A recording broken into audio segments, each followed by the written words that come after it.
وہ اب بھی یہاں پر موجود ہے، اور کائروپریکٹک بنیادی طور پر طب ہی کا حصہ ہے. Right. وہ چوتھا جو پلر ہے اس کو کور کرتا ہے. Okay. کائروپریکٹک کا اگر ہم بہت ہی ڈیپلی اگر اس کا اسٹڈی کریں یا اس لفظ کا معنی جو ہے اگر ہم دیکھ لیں تو اس لفظ کا معنی ہی علاج بالید ہے، یعنی ہاتھ کے ذریعے علاج کرنا. مینول تھیراپی جس کو کہتے ہیں، جس کو ہم مینیپولیشن کہتے ہیں. اس میں بہت ساری چیزیں آ جاتی ہے، جیسے حجامہ بھی ہم ہاتھ کے ذریعے کرتے ہیں. مائنر سرجری جو ہے وہ ہم ہاتھ کے ذریعے کرتے ہیں. فسد ایک طریقہ کار ہے، ہم ہاتھ کے ذریعے کرتے ہیں. بعض لوگ اس کو ریجیمنٹل تھیراپیز کے لسٹ کے اندر ڈالتے ہیں، بعض لوگ کہتے ہیں کہ نہیں یہ علاج بالید کا ہی حصہ ہے. میں کہنے والا یہ تھا کہ کائروپریکٹک کا معنی دراصل علاج بالید ہی ہے. یہ لاطینی لفظ ہے، یونانی لفظ ہے. کائرو کا مطلب ہاتھ ہے، پریکٹک کا مطلب میڈیسن یعنی ہاتھ کے ذریعے علاج، وہی سمپل معنی ہے. تو ہم یہ کہہ سکتے ہیں کہ کائروپریکٹک بنیادی طور پر طب کا ہی حصہ ہے. اور یہ ہم نہیں کہتے، بلکہ اگر کائروپریکٹک کی بنیادی کتب کی طرف ہم جائے تو وہاں پر بھی ہمیں ریفرنسز ملتے ہیں باقاعدہ طور پر.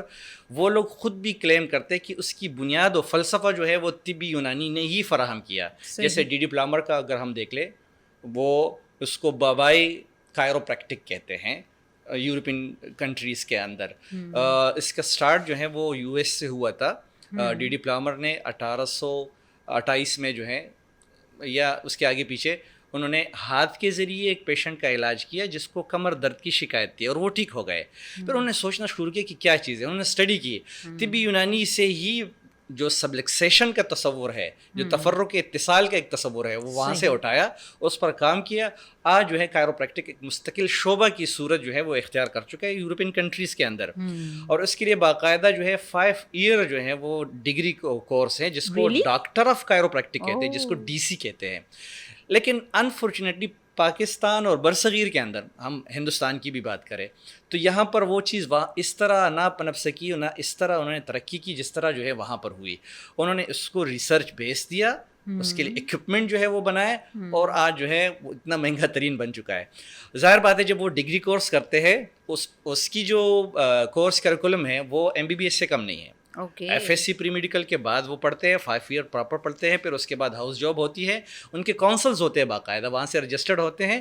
اور رجسٹریشن کے بعد جب آ جاتے ہیں ڈیفینیٹلی وہ جب کروڑوں روپے لگا کر سیکھتے ہیں تو یہاں پر آ کر نکلواتے ہیں سارے وہ مہنگے ہو جاتے ہیں. لیکن طب کا چونکہ ہم کہتے ہیں، کلیم کرتے ہیں کہ یہ طب ہی کا حصہ ہے، تو پاکستان کے اندر جو پاکستانی کائروپریکٹر ہیں جو بنیادی طور پر طبی بھی ہوتی ہے، ان کے رجسٹریشن جو ہے طب کونسل سے ہی ہوتے ہیں، تو وہ سستے ہوتے ہیں.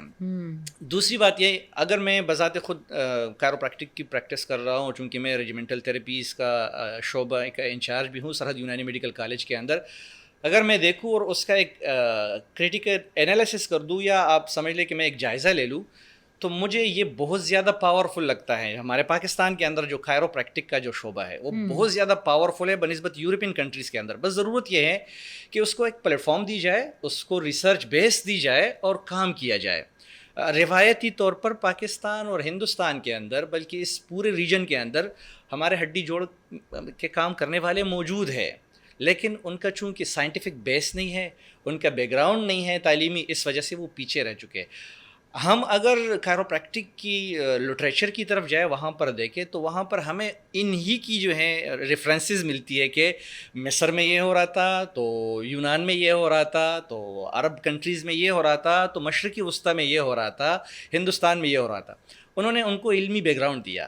آج وہ یہاں تک پہنچ چکے ہیں کہ وہ کلیم کر رہے ہیں کہ ہم جو ہے وداؤٹ میڈیسن جو ہے مریض کو ٹھیک کر سکتے ہیں. آپ کا پہلا سوال ہے لیکن بڑا لمبا چوڑا ہو گیا. اس میں بنیادی کنسیپٹ کی اگر ہم بات کریں تو ابن سینا کا ایک تھیوری ہے، وہ فرماتے ہیں کہ صحت کی بنیاد جو ہے وہ ہماری اسپائن کی صحت کے اوپر ہے. یعنی ہماری نروس سسٹم ٹھیک ہوگی تو پراپر نظام ٹھیک ہوگا. اس کو جو ہے جب کائروپریکٹک ٹریٹمنٹ کرتے ہیں اور اسپائن کی ایڈجسٹمنٹ کرتے ہیں تو ڈیفینیٹلی ورٹیبرلز کی ایڈجسٹمنٹ اور ڈسک کی ایڈجسٹمنٹ کے ساتھ ساتھ مسلز لیگمنٹس کی ایڈجسٹمنٹ کے ساتھ ساتھ ان کا نروس سسٹم بھی ٹھیک ہو جاتا ہے. ظاہر اور ڈیفینیٹلی وہ ہمارا کام بنیادی طور پر جو ہے بحیثیت طبیب اور معالج یہ ہے کہ ہم جسم کے ساتھ ہیلپ کرتے ہیں، ہم بیرونی طور پر کچھ نہیں کرتے. انسانی جسم کے اندر اللہ تعالیٰ نے ایک فطری نظام رکھا ہوا ہے، وہ خود کو ہیل کرنے کی کوشش کرتے ہیں. اور طب کا خاصہ ہی یہی ہے کہ ہم فطری علاج کرتے ہیں، طب کے ساتھ ہم جو ہے فطرت کے ساتھ معاونت کرتے ہیں. تو کائروپریکٹک کا بھی بنیادی اصول یہ ہے کہ وہ فطری اصولوں کی بنیاد پر جو ہے جسم کی مدد کر کے اس کو روبہ صحت کرنے کی کوشش کرتا ہے. میرے کلینکل پریکٹس کے اندر میں نے دیکھا ہے، میرے پاس ایک پیشنٹ آیا، ڈیجنریٹیو چینجز تھے اس کو، جو نیوروپیتھک ایشوز سے ہوتے ہیں عموماً، اور وٹامن ڈی کی ڈیفیشنسی کی وجہ سے وہ ہوتا ہے. نیوروپیتھک ایشوز کے اندر یہ ہوتا ہے کہ پیشنٹ ڈائبٹیز کے شکار ہوتے ہیں. ایسے پیشنٹ کے اسپائن جو ہے وہ ڈیجنریٹیو چینجز آ جاتے ہیں، اور کیلشیم جو ہے ڈپازٹ ہونا شروع ہو جاتے ہیں پورے اسپائن کے اوپر یا ہڈیوں کے اوپر بھی، آسٹیو آرتھرائٹس بننا شروع ہو جاتا ہے. بالکل. اب ایسے پیشنٹ کو جب ہم نے ڈیل کیا اور اس کی پراپر انویسٹیگیشن کی، اس کی ہسٹری لے لی اور اس کے لیے ایک ٹریٹمنٹ پلان بنا دیا، اس کے سیشنز لینے شروع کر دیا، آفٹر 3-4 منتھس جو ہیں ان کا وہ جو ڈیجنریٹیو چینجز آ رہی تھی وہ تو رک گئی، ریورس جانا شروع ہو گئی وداؤٹ میڈیسن. یہ یاد رکھیں، وداؤٹ میڈیسن، صرف کائروپریکٹک سیشن سے. دوسرا کام یہ ہوا کہ ان کا HbA1c 11 سے 6.5 پہ آ گیا. تو یہ مزے کی بات ہے. تو مطلب یہ کہ اگر کائروپریکٹک کے اصولوں کی بنیاد پر بھی اگر ہم صرف اس شعبے کو ٹیکنیکل ویز میں اگر ہم دیکھیں اور علاج معالجہ کریں تو ہم انسانی جسم کو، ان کی لائف سٹائل کو بہت ہی بہتر بنا سکتے ہیں. ہاں، یہ تو ایک آپ نے اچھی ڈیٹیل ہمیں بتا دی، اور ہم اس سے بڑے انفارمڈ ہو گئے کہ یہ کتنی زبردست فیلڈ ہے، اور ہمارے اسٹوڈنٹس کو شاید پتہ ہی نہیں ہے. میڈیکل سے میں جانے والے بچے یا تو میڈیکل میں جاتے ہیں، اور اب ایک ڈینٹل والوں نے بڑا ہائپ کریٹ کی ہوئی ہے تو ڈینٹل میں چلے جاتے ہیں، اور پھر اس کے بعد بھی پریشان ہی رہتے ہیں. یعنی کہ بعض لڑکیاں تو ڈینٹل کالج سے پڑھ کے پورے 5 سال اپنے ضائع کر کے پھر چھوڑ کے گھر بیٹھ جاتی ہیں. لیکن یہ اتنی زبردست فیلڈ ہے. لیکن عثمان بھائی یہ مجھے بتائیں کہ اس میں جب آپ مینوپولیشن کرتے ہیں تو کیا کبھی چٹک فٹک نہیں جاتی ہڈی، کمزور ہڈی والوں کو؟ ہاں، یہ اچھا سوال ہے. دیکھیے، ایشو یہ ہے کہ جس طرح اس فیلڈ کی پروموشنز ہو رہی ہے سوشل میڈیا کے اوپر، میں بذات خود اس کے حق میں نہیں ہوں، کیونکہ پیشنٹ کا خیال یہ ہوتا ہے کہ یہ ایک ایسا علاج ہے جس میں جسم سے چٹاخے نکالے جاتے ہیں یا پٹاخے نکالے جاتے ہیں. یہ ایک بایو میکینیکل پروسیجر ہے کہ آپ کے بون کے اوپر جو ایک جلی ہوتی ہے اس کے اندر مختلف گیسز جمع ہو جاتے ہیں ہمارے لائف سٹائل کی وجہ سے. آپ جب بھی ہڈی کو موو کرو گے تو اس سے چٹخ پٹخ نکلے گی. ہڈیاں اگر میں انگلیاں کا دیکھ لوں تو نکل، اس سے علاج معالجے کے اوپر کوئی اثر نہیں پڑتا. اصل چیز یہ ہے کہ کہاں پر ایشو ہے، کہاں سبلکسیشن کی ضرورت ہے، کہاں ایڈجسٹمنٹ کی ضرورت ہے. آپ ٹیکنیکس کو اختیار کر کے ان جو مس الائنمنٹ ہو چکی ہے آپ اس کی الائنمنٹ کر دیں، تاکہ اس کی وجہ سے آپ کا نروس سسٹم پراپر رسپانس کرے اور اس رسپانس کی وجہ سے جو ہے آپ کو جو مسئلہ ہے وہ ریکور ہو جائے. آپ کو ایسا نہیں لگتا کہ کائرو پریکٹیشنر کو پروموٹ کرنے میں ہمارا اپنا زیادہ ہاتھ ہے، ہمارا لائف سٹائل اور اسپیشلی ہمارے بیٹھنے کی پوسچرز انکریکشنز ہیں، ہمارے انکریکٹ ہیں، وہ ہمیں لے جاتے ہیں اس طرف کہ پھر ultimately C4 C5 L1 L4 L5 S1 کی پرابلمز آنا شروع ہوتی ہیں، ڈسک بلج کی پرابلم آتی ہیں. تو آپ کو ایسا نہیں لگتا کہ اگر بچپن سے ہی یہ چیزیں سکھائی جائیں، اچھی مطلب سٹنگ ارینجمنٹ اپنا پراپر ہو، اسپائن کا پوسچر اچھا ہو، تو پھر میرا خیال ہے اس کی نوبت کم نہیں آئے گی کچھ؟ میں نے سٹارٹ میں ایک بات کہی کہ طب کے اندر ایک کنسیپٹ ہے کہ بیماری سے کیسے بچا جائے. تعلیمی اداروں کے اندر اس چیز کی فقدان ہے، اور یہ ایشو یہ ہے کہ حکومتی سرپرستی جب اداروں کی آپس میں کولیبریشن نہیں ہوگی تو یہ چیزیں مس ہو جائے گی. ہمارے اداروں کی یہ ذمہ داری بنتی ہے کہ وہ اس کنسیپٹ کو لے کر جو طب کا بنیادی کنسیپٹ ہے، ڈیٹیل میں نہیں تو کوئی اختیاری مضمون کے طور پر پریپ سے لے کر یونیورسٹی لائف تک جو ہے اس کو پڑھائے باقاعدہ. دیکھیں دنیا کے اندر اس کی بہت ساری مثالیں ہیں.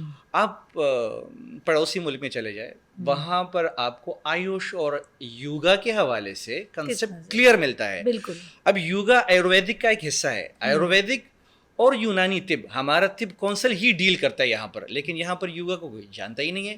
اس وجہ سے بنیادی لائف سٹائل میں کمی ہے. یہی وجہ ہے کہ ہمارا لائف سٹائل کمزور ہونے کی وجہ سے ہمارے جسم کمزور ہو رہے ہیں. ہم جسمانی طور پر تو کمزور ہو رہے ہیں, ذہنی طور پر بھی کمزور ہو رہے ہیں. ہمارے اندر جو کوالٹیز ہیں وہ ڈے بائی ڈے ڈکریز ہو رہی ہیں. اس کی بنیادی وجہ یہ ہے کہ ہمیں کسی نے بتایا نہیں ہے کہ کھانا کیا ہے, سونا کیسے ہے, پہننا کیسے ہے.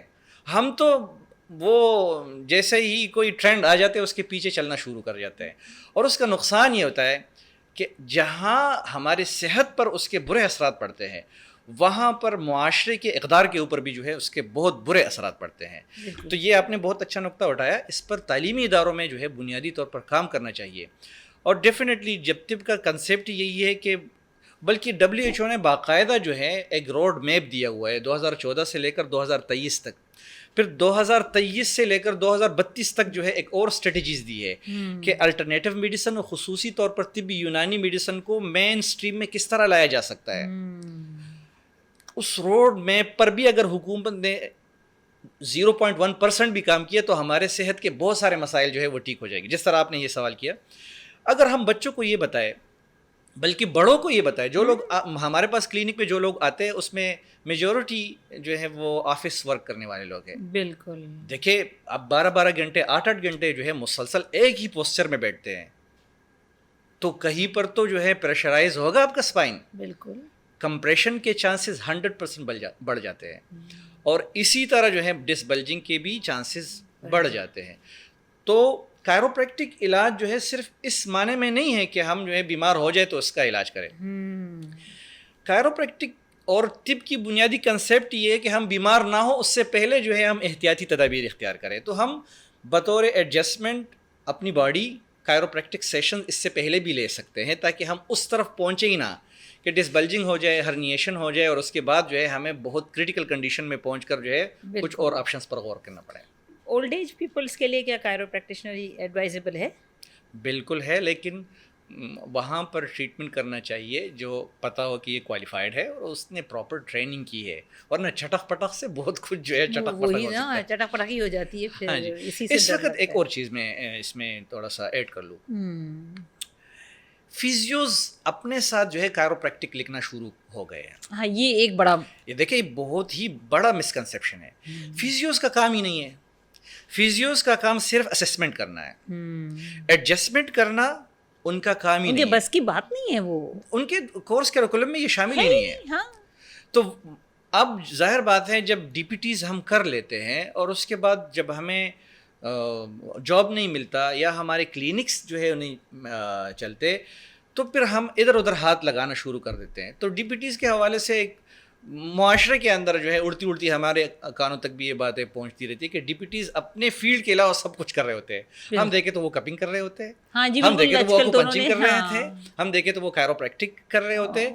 اس کا نقصان یہ ہوتا ہے کہ ظاہر بات ہے انہوں نے جو ہے پراپرلی اس کا بایو میکینک پروسیجرز جو ہے اس کو نہیں پڑھا ہوتا ہے, اور انہوں نے جو پڑھا ہوتا ہے اس کا جو کنسیپٹ کلیئر ہوا ہے فزیو کے حوالے سے ہوا ہے, کائروپریکٹک کے حوالے سے نہیں ہوا. تو عموماً ہمارے پاس جو کیس آ جاتے ہیں تو وہ شکایت ہی لے کر آ جاتے ہیں کہ میرا مسئلہ تو بڑھ گیا ہے, میں تو کائروپریکٹک کے پاس گیا تھا, ڈاکٹر بھی تھا, فزیو بھی تھا, لیکن کیس ہمارا بڑھ گیا ہے. تو یہی وجہ ہوتا ہے کہ اسپیشلائزڈ بندے کے پاس نہیں جائیں گے, چاہے وہ بوڑھا ہو, جوان ہو یا چھوٹا بچہ ہو, ان سب کے لیے سیف ہے کائروپریکٹک. لیکن اگر ایسے ہاتھوں میں جائیں گے تو ظاہر بات ہے نقصان. اور یہاں پر تو ہمارے پاس تو عطائی بڑے آرام سے مل جاتے ہیں, اور میرا خیال ہے یہ ہمارے ملک میں ذرا زیادہ مسئلہ نظر آتا ہے. اس ریجن کا مسئلہ ذرا زیادہ ہے عطائیوں کا, ورنہ اگر باہر آپ جائیں تو آپ اپنی ڈگری کے علاوہ کچھ بھی نہیں لکھ سکتے ہیں. اگر آپ لکھیں گے تو آپ پہ جرمانے ہو جاتے ہیں.